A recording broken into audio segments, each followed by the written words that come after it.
what's up guys? Edgar Guerrero from Midway Chevrolet on 23rd Avenue and Bell Road. And in this video, I'm going to show you how to connect your iPhone to Apple Carplay wirelessly. So you don't need this cable if you have a 2022 Chevy Silverado. Any older models, you will need that cable. So let's go to the infotainment system really quick. Apple Carplay is the icon that we're going to press. It's going to ask to connect to phone. We're going to do that. Now you got to go to your phone and go to your settings.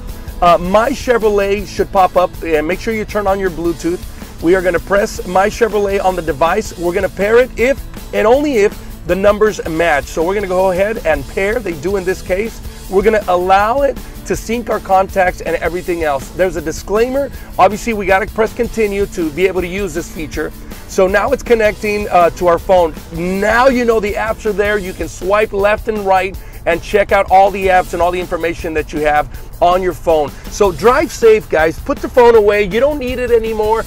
You can control calls. You can answer. You can hang up calls through the control panel here on your steering wheel. You can turn up the volume. You can change tracks. You can also use Siri or any other features on your iPhone. And that's a very easy way to connect your iPhone wirelessly to the new Chevy Silverado 2022. Thank you for watching this video. Any other videos you want to watch, comment below.